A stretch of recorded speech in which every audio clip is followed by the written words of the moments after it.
Sekilas gambaran tentang AKM atau Assessment Kompetensi Minimum. AKM dan survei karakter terdiri dari soal-soal yang mengukur kemampuan bernalar menggunakan bahasa atau literasi, kemampuan bernalar menggunakan matematika atau numerasi, dan penguatan pendidikan karakter. Bentuk soal AKM akan diperkenalkan kepada siswa yang mengikuti simulasi UN tahun ini, sehingga ada kemungkinan pula bentuk-bentuk soal tersebut juga akan keluar saat UN utama nanti. Sedangkan bagi guru juga akan diperkenalkan bentuk soal AKM sebagai gambaran bagaimana mengelola proses pembelajaran ke depannya dan bagaimana melakukan penilaian dengan bentuk soal AKM. Bentuk soal AKM yang diperkenalkan kepada guru tidak terbatas hanya untuk guru mata pelajaran yang di UN-kan saat ini, akan tetapi untuk semua guru mata pelajaran. Artinya, bentuk soal AKM merupakan bentuk soal lintas kompetensi, lintas bidang, dan lintas mata pelajaran. Tidak lagi membedakan mata pelajaran secara signifikan, akan tetapi melihat sebuah kompetensi sebagai gambaran utuh dari puzzle berbagai mata pelajaran.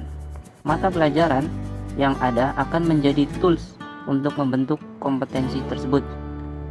Menurut Pak Menteri, asesmen kompetensi minimum atau AKM adalah kompetensi yang benar-benar minimum, di mana kita bisa memetakan sekolah-sekolah dan daerah-daerah berdasarkan kompetensi minimum. Kompetensi minimum ini dibutuhkan oleh siswa untuk bisa belajar apapun materinya. Ini adalah kompetensi minimum yang dibutuhkan murid untuk bisa belajar apapun mata pelajarannya. Selanjutnya, Pak Menteri juga menjelaskan bahwa AKM ada dua, yaitu literasi, yaitu baca tulis, dan numerasi. Literasi bukan sekedar kemampuan membaca, tetapi juga kemampuan menganalisis suatu bacaan, serta kemampuan untuk mengerti atau memahami konsep di balik tulisan tersebut. Sedangkan numerasi adalah kemampuan menganalisis menggunakan angka. Dia menekankan literasi dan numerasi bukan tentang mata pelajaran bahasa atau matematika, melainkan kemampuan murid-murid menggunakan konsep itu untuk menganalisis sebuah materi, bukan berdasarkan mata pelajaran lagi. Tahun ini AKM dan survei karakter akan diuji cobakan, baik pada siswa maupun guru. Rencananya tahun 2021 AKM dan survei karakter sudah diterapkan sebagai pengganti UN.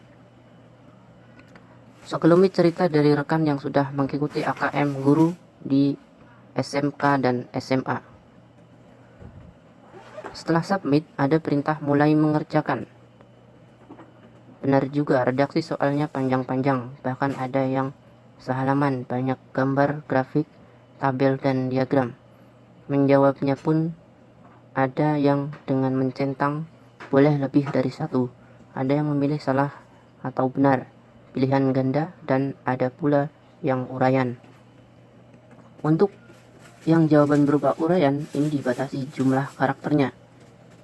Soal hanya durasi 30 menit.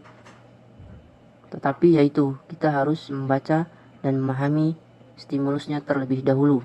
Terkadang harus mengulang agar lebih mengerti. Ketika menjawab pun, kita terlebih dahulu harus membandingkan, mengidentifikasi, menganalisa, dan juga menyimpulkan terhadap permasalahan yang ditanyakan. Hal itu tidak bisa dilakukan dengan tergesa-gesa. Kita pun benar-benar harus berkonsentrasi agar bisa menalar dengan baik. Setelah selesai, ternyata masih ada soal sesi berikutnya, yaitu survei karakter. Jumlahnya 13 buah dengan durasi 30 menit. Kali ini berupa soal pilihan ganda yang berisi kasus-kasus yang redaksinya lebih pendek. Tepatnya soal-soal yang sesi 2 ini mengarah pada penilaian kepribadian. Jadi, kita diminta memilih alternatif jawaban yang menurut kita tepat untuk menyelesaikan permasalahan yang ditanyakan. Itulah gambaran soal AKM dan survei karakter. Semoga dapat memberikan pencerahan.